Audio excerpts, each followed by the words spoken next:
Good day, time my fuzzies, and welcome to a quick review of a game, movie, or TV show I just finished. All thoughts and feelings are my own and are just for fun, quick way to get out my feelings on what I just played or watched. So enjoy and don't take anything too seriously. Good day, time my fuzzies, and welcome to a quick review of Die Hard Trilogy. Overall, with this game, I will say that it is definitely in the realm of being very hard and arcadey. The toughness is very arcade-like, where a lot of the reasons you die is because it's very unfair to you. They want you to lose, so you put more quarters into it, though I don't think this was ever an arcade game. Was it?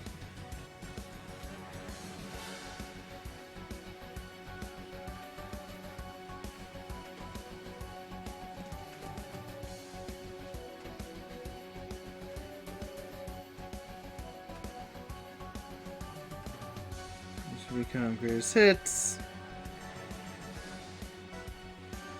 No, it.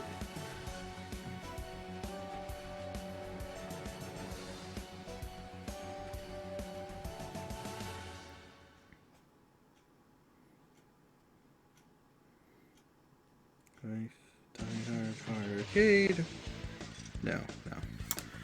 This is a standalone game. They had the arcadey feel to whatnot to make them tough, so there isn't much story. It's loosely based on the Die Hard franchise, and it's basically go forth to lose, to retry, get better slowly but surely, and go through, which isn't my cup of tea.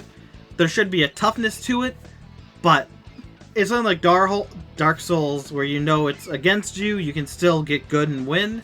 This one, you can get good and win, but it's very much tricking you into thinking you won't or can't win.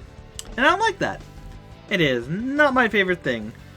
But without further ado, the stories, I guess we'll go into as we go through sections. I'll go through each game individually, if there is anything individually to go into. But anyway, the Die Hard, for the story for Die Hard portion of the game, you're basically in Nakatomi Plaza, you're at floor 1, you must kill all the terrorists on a floor, get to an elevator to go to the next level, and continue on from there. You get different weapons, bombs, and whatnot, but that's basically it. Just go to the top, I think, 20th floor or so, and then you win. It's over, the terrorists lose, you got them all, and you go home. Die Hard 2, Die Harder, is a rail shooter where you loosely again go through the events of Die Hard 2. You start outside the airport, gunning down any terrorists you see going into the airport, and then into the back area where in the movie they were going to see the transistor that goes blow up. You then go underground through tunnels. You come up at some point into the church, take an airplane ride. Oh, before that, you go to the one plane where the dictator was coming from. You go blowing up, go to the church, and then you go back to the runway, and then you attack the plane itself that the dictator is on, ending with you destroying the plane, and it blows up, and everyone else is safe. And Die Hard 3, you go from place to place being told by Simon Gruber to do certain tasks, which is hitting things with bombs in them to make them explode before they explode and destroy the whole city. And you go through different areas like Harlem, Central Park, the docks, and so on. Just there's an indicator on the map to go, or on the compass to go. You just follow it there, hit the object, keep going, and eventually win. So as it goes for story, they're very much one-note lackluster. Even when you compare them to the Die Hard movies, Die Hard 1 has John McClane sneaking around the plaza, knocking one or two guys out killing one or two guys every so often, while trying not to get caught himself, get the hostages killed, and figure out what's going on to stop it in time. So comparing the two, yeah, you're basically just running and gunning around, trying not to get killed, saving hostages, true, but in the game, in the movie, the hostages were in one central room, where they're all over the plaza. Die Hard 2, it follows the story beats, but there's not much shooting in it. You do go, in the movie, you go into the airport, into the back area of the airport where the luggage is, which you don't in this. But then you go into the area where you're trying to get to the resistor that blows up. He goes underground. He goes to the plane where the dictator is to try and stop them from getting him. It gets blown up and he gets sent. Then after that, they go into the church. And then back to the runway and whatnot to get the plane that everyone's taking off in. And he does destroy it in the end, though not through flying through the helicopter, but making it explode through fuel. So, again, my base, this is low, but there's not as much shooting and many terrorists in the movie as there is in the game. But basically the same story format that you go through the same areas, technically, though it's a lot slower in the movie. And Die Hard 3, which is the biggest, almost the biggest departure, where in the game you just go from place to place in a vehicle, charging down streets, trying to hit them before they blow up. It was more of a Simon Says game where he'd tell John and Zeus, who got pulled into it, to go somewhere to solve a riddle and go from place to place.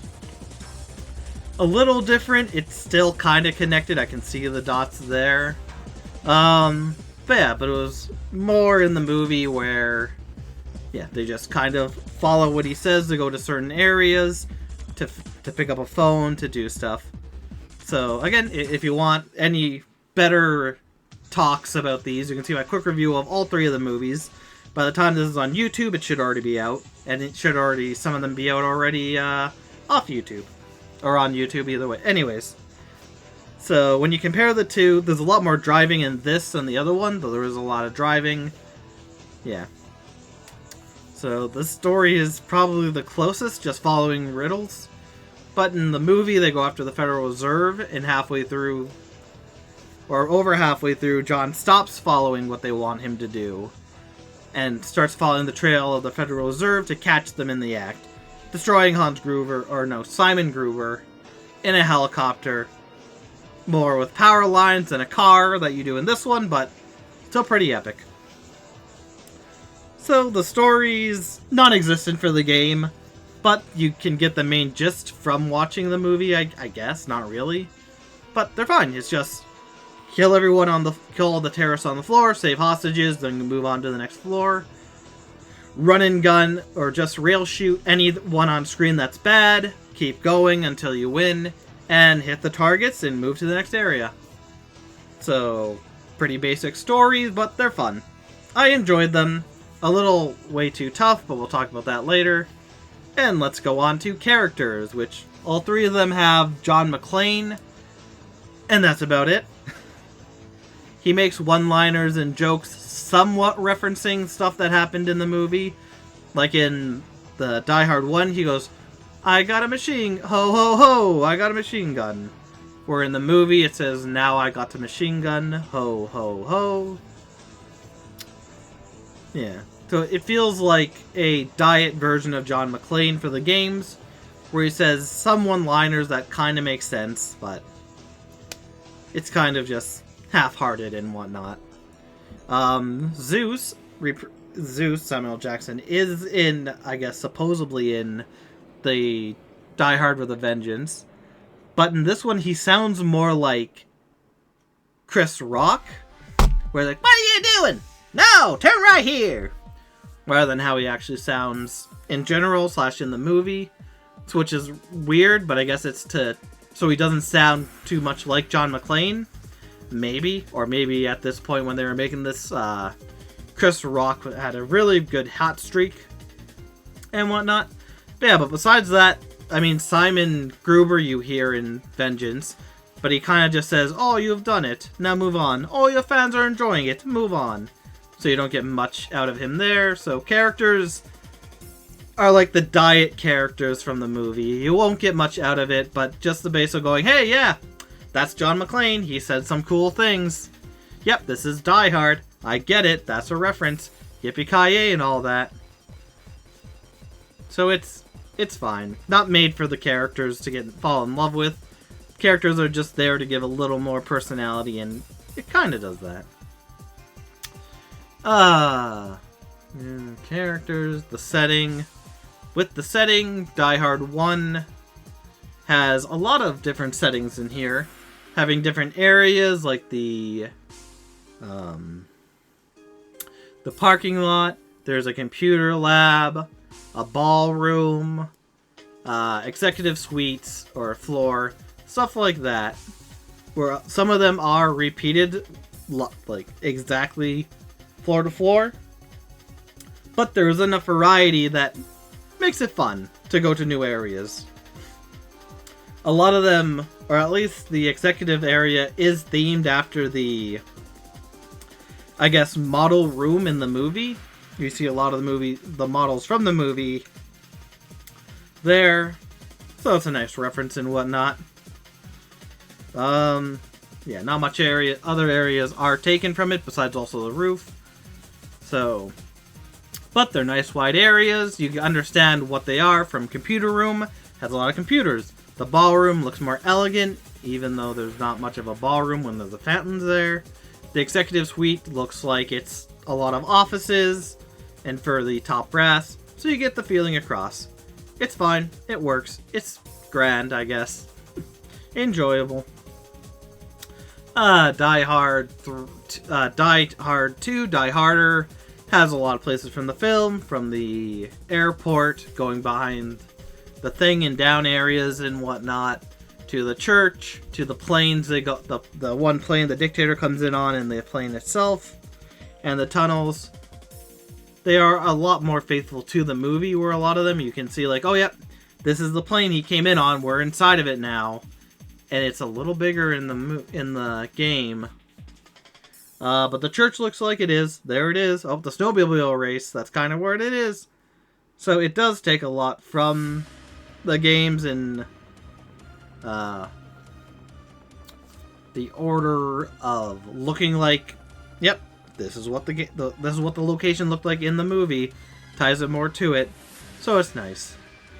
And then Die Hard with a Vengeance.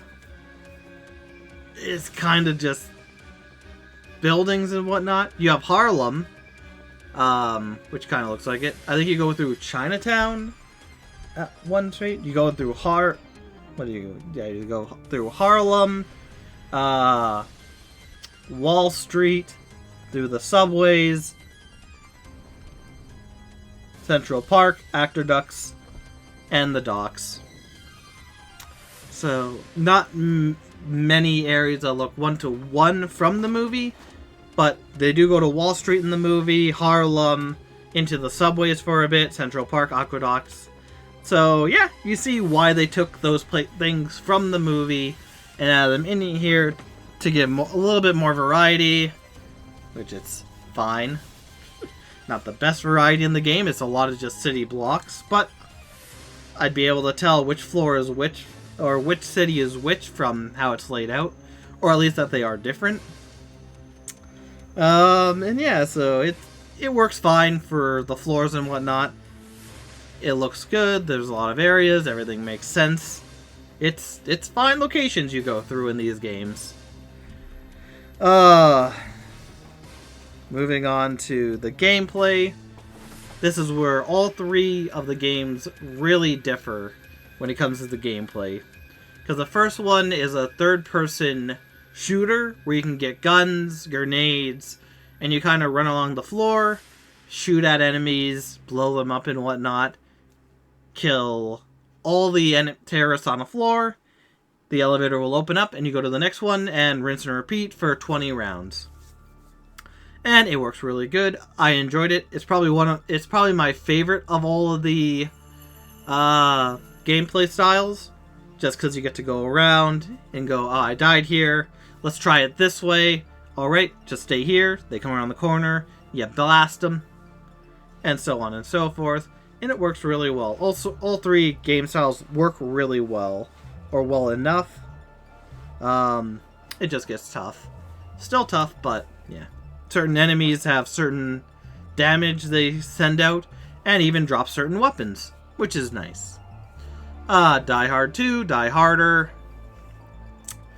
is what is it? A rail shooter. So you're just on rails, shooting anything in front of you. You can shoot different icons to give you either health, a level up, or more lives. Different guns like rocket launchers, shotguns, and pistols, or machine gun things. All that good stuff. Get rockets and grenades to do more damage to an area. And you just go through, you shoot the hostages when they come on screen before they shoot you. And you don't shoot the hostages or any of the other people who aren't terrorists. Which works fine. It's fine. I think this one is my least favorite of all the things. Just because I'm not overly a fan of rail shooters to begin with. I like the free roam energy of it. And with this one, there's no indication when an enemy is shooting at you right away. I know there are other rail shooters where you'll see like a line go in, and when it connects to the guy, he'll shoot you. And there are times when the enemy will throw grenades or shoot rockets, and they'll slowly come towards you, or knives, so you can hit them before they get you. But beyond that, it's just very hard to tell who's going to hit you.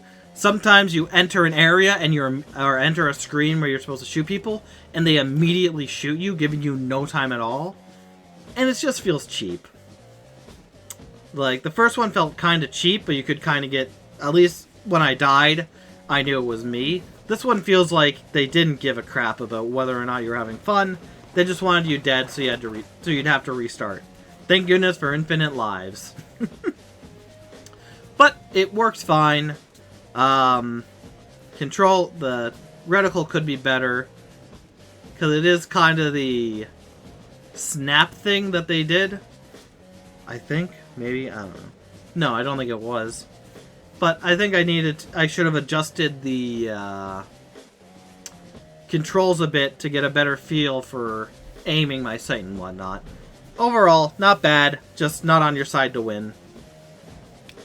Besides that, you had... Oh, what is it? Die Hard 3, Die Hard with Vengeance. This one, you're just driving around New York in different places, trying to get to where bombs are hid, hit the item, and a new item will come up, or a car. If it's an item, you just have to hit it once, it blows up, and the next one appears. And if it's a car or vehicle, you hit it multiple times, usually, to get it. There's also a turbo boost, and you can get points, a time thing to make the time can roll back a bit, so you have more time. Turbos, and launch to jump over obstacles, which there will be many obstacles in your way. And overall for this, it wasn't a bad game style. You kind of just go from place to place. Kind of generic. You go to, I think, every place at least twice. If not more, for like the subway and whatnot. Yeah, it's fine. It works fine. It's just the time is way too tight, especially in the later levels. Where if you make a single mistake or don't go down the right path, which often the right path to go on is away from where the bomb is, so you have to go in a completely different direction, but, you know, that's how these games are when they want you to restart. So you play, you learn, you retry over and over again. So overall, it worked fine. Again, I'm not my favorite. I probably would never play this again. The Die Hard 1 I would play again, because it at least was fun. I feel like I could do that one without the level select thing. I would just have to be smarter about it. The other two, I just feel like it take way too long to learn everything or memorize patterns, and even then, you might not be guaranteed. But yeah. And as it goes for Legacy, connecting to each of the movies, all of them are basic shells of what the movie was, just doing a gameplay style with basic locations from the movie, or characters, or very, very low to no connection to the plot line. Die Hard 1, Instead of you sneaking around and killing people silently, it's just a run and gun battle of shoot people, someone else comes up, you shoot them, you get weapons, save hostages as you go from floor to floor. Die Hard 2 is just a rail shooter where you just keep going, shooting any terrorists who come into your view. Where in the movie, you didn't really see any terrorists. In 1, there was a low number of them, but you did see them every so often. In 2, there was a few times you get to see the terrorists against John McClane, but not much after that.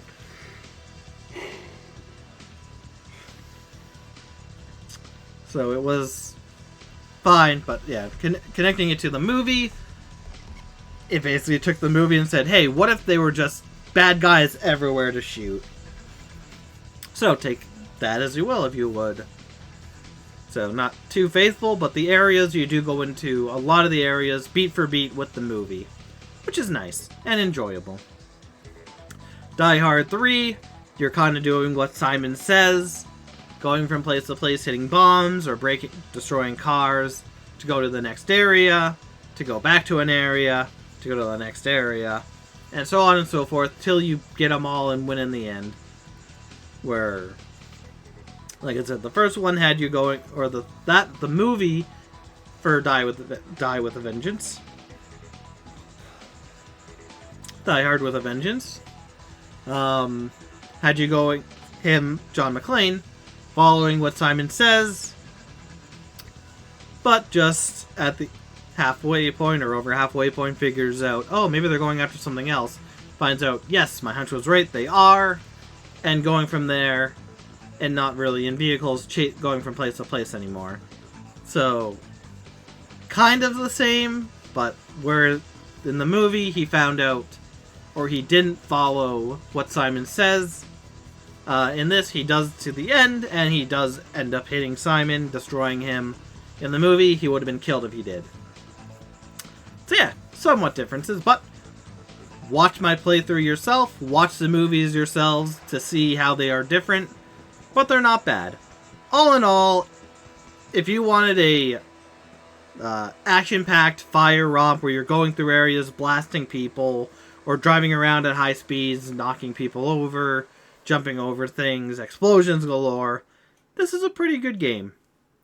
But if you wanted something more like the Die Hard movies, which one was more of a stealth action thriller, where he had to slowly sneak up and kill guys and run and not get hit.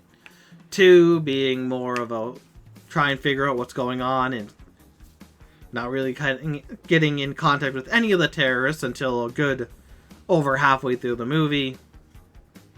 And 3, if you wanted to watch John follow orders and then figure out and slowly follow behind the bad guys until finally at the end he figured out where they were and end them, then yeah, this ain't that.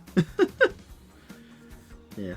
But they are fine enough games. They are very much, I would call, in the realm of arcadey misery, where it is built that you will lose. And you will lose over and over again, and maybe you will figure out how to do everything perfectly and win, but it is not made for that. There are some arcade games that were tough, but fair, where you could win with practice. This one, even if you're on point and do everything exactly like you're supposed to, there's no guarantee you will win, and I don't like that, personally. Kind of bullshit. But either way, fine games. Glad I went through it. I would probably go through Die Hard again, but the other 2 I would pass on. So, thank you, my fuzzies, for watching, and I'll see you next anytime. Take care.